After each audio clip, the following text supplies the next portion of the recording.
picture. Today is Tuesday, April 15th, 2025. It's my third child's 28th birthday today. Happy birthday, Faith. So I wanted to get your guys' feedback on something. This is one of the yarns I purchased at the local yarn shop, Whimsical Wool, in San Luis Obispo, California. Let me give you a nice close look at it.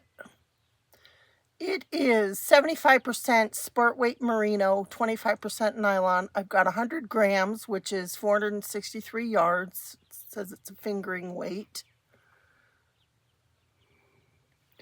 This is the hanger thing for it, I think. Anyway, absolutely beautiful yarn. It reminds me of wood. I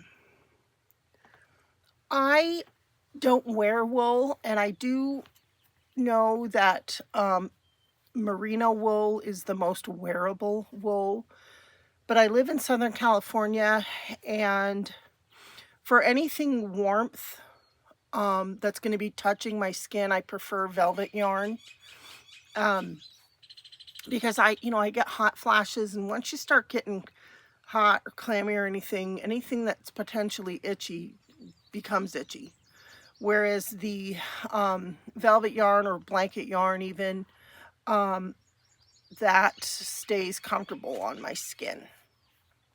So, this would make a beautiful cowl, but that won't work for me. I don't have enough for a cardigan. Now, I could wear a cardigan in merino wool because there's something between it and my skin, but I don't have enough for that. So my thought is, I've got a couple thoughts here. Do you see right where my finger's pointing? That's one end, that's the head of my bed at one end, and it's a gray. What it is it's a insulated windshield shade, for really more for snow country. It's really thick, it's cumbersome, and I ended up last summer, I figured out that so there's a vertical rib. I don't know if you can see the top of it right there. There's a vertical metal rib as part of the van, and it has some vertical openings. And last summer, a couple times in my sleep, when I would straighten my legs out, I believe I kind of stubbed my toe a couple times on that opening. So I folded that padded insulated windshield shade or cover and tucked it in there, and it's been there ever since. I really don't need it because I have this other reflective one. I don't need it for my windshield. So it's there, but it's not attractive. It's very utilitarian looking. So I'm thinking of possibly making a cover, an attractive cover for it. It's about the width of a twin bed. My bed is a twin. And even if there isn't enough to go all the way around, it wouldn't have to go all the way around, because I could have fabric. I'm thinking of making like a pillowcase type thing for it, where this would be on the side you would see. So that's one idea. The problem is then I put pillows there, and so it wouldn't really be seen unless I kind of changed how I did my pillows. Maybe if I put smaller like bolster pillows or something in front of it. I don't know. Anyway, that's one idea. Another idea, so these are my bunk windows. There's one, and there's one on the other side at the other end of the bed. And right now, I just have the this sagey green blackout curtains there. And the sage green is nice, but as you can tell, the direction I've gone with the van is highly, busy textures, patterns, colors, just whatever. And I'm finding that that design or approach, look, that aesthetic makes the van feel cozy for me. So the sage green, the plain sage kind of sticks out. So I could make some like I did here. This is really busy. I may or may not keep this here. But it's fine for now. I'm happy with it for now. But when I ordered this, I thought the scene, let's see if I can show you. I thought the scene was one, but it's a repeat. So it's a lot busier. I thought it was just one repeat larger. Let's see if I can show you here. Like just one really big repeat, but it's different than what I thought. So I'm kind of rethinking that, but it's fine. It's not that big a deal, at least not now. So yeah, another thought I had was making curtains to go. I would still use the sage blackout blinds, but put crochet something to go on the side that I can see. Yeah, because like here's the bamboo goes all the way down on both sides of the van. So there's that. Yeah, I mean, I don't know. Okay, so those are the two things I'm thinking of for now. I want to use a stitch that will highlight the beauty of this yarn. And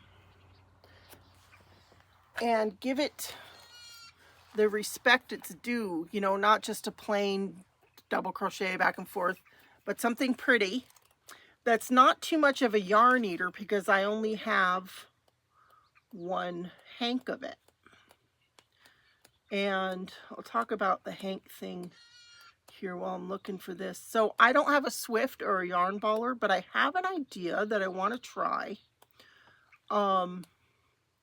to use this yarn. I love figuring out weird ways of doing things, kind of like if you ever saw the movie Chitty Chitty Bang Bang, the guy has like his kitchen automatically makes the scrambled eggs in the morning.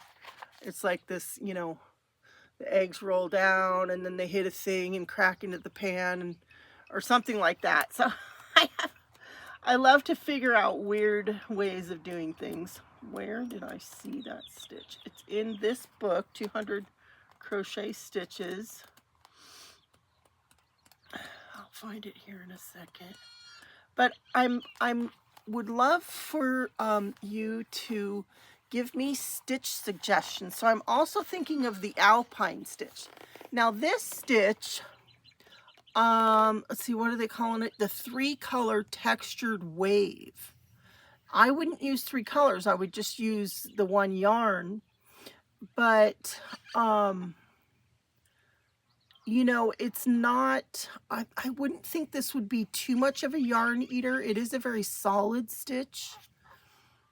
But I just think you would still see, maybe, I don't know.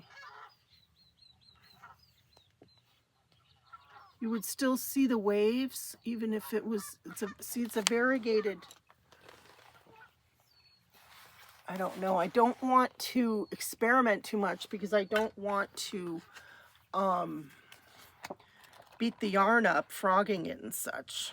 The alpine stitch looks like a yarn eater to me.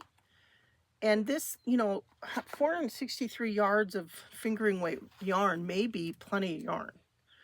I'm just not real familiar with hanks and with luxury yarns that are primarily intended for knit.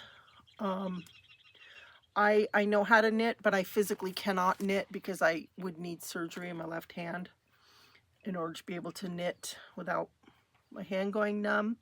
There's also garland lace, and I think I'm looking for page 133. Yeah.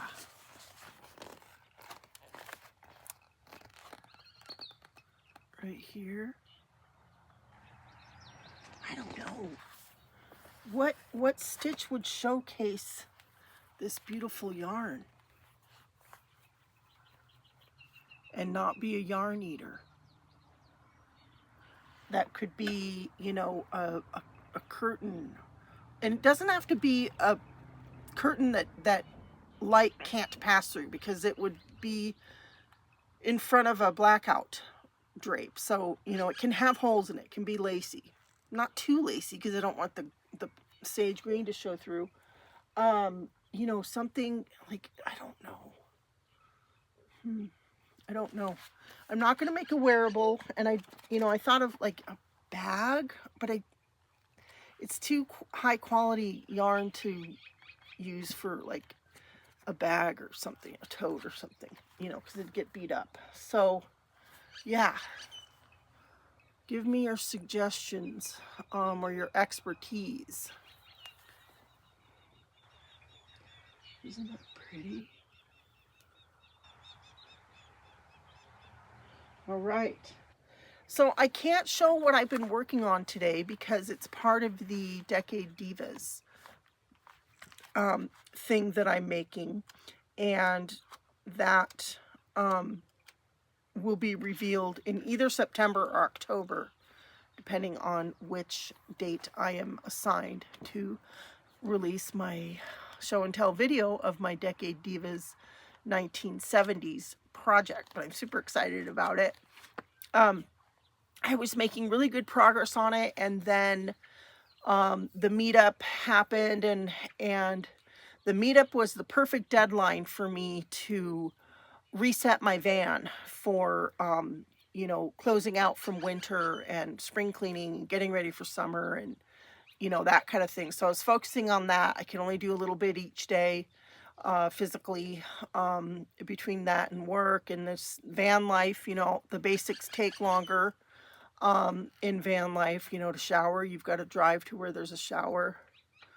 I'm at the lake, and I had to focus and see if what I was seeing was a person or a wild animal across the lake, but it's a person. Yeah, so I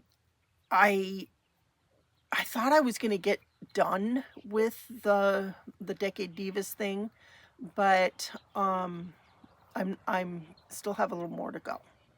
So that's what I've been working on today. I want to get that done this week, so that I can get back to my... Oh, he's on a boat. Okay, he's standing on a boat. There's reeds in the water between my side and where he is. Okay, sorry. Squirrel.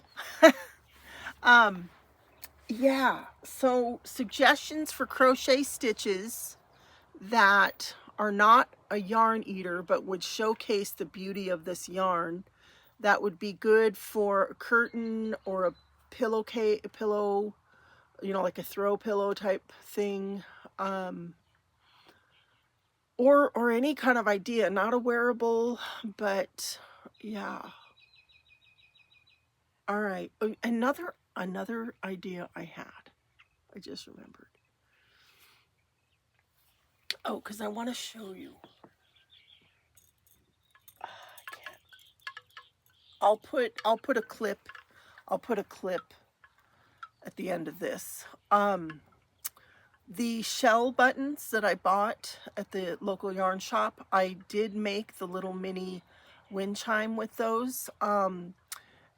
And I just found a dead branch, a small dead branch on the ground, and tied them to that, but it's attached where I have it. So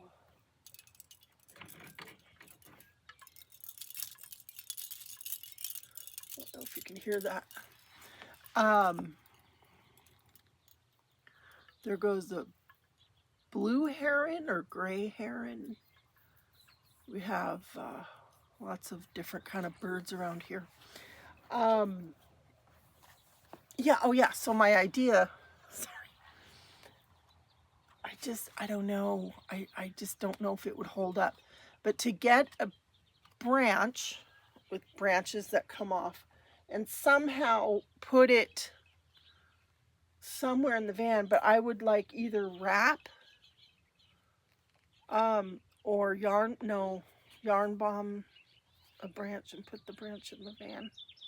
No, forget it. Now that I'm saying it out loud and hearing that idea, I'm deciding now. I don't want to do that. But anyway, yeah. So, okay. So I'm going to let you go. I feel like I'm just going to ramble if I keep going. So I'll put a clip of my little wind chime that I made. And yeah, let me know in the comments your ideas for what crochet stitch. It's a fingering weight, 463 yards. Okay. Thanks for watching. Catch you next time. Bye. Okay, here's the wind chime I made with the 11 shell buttons.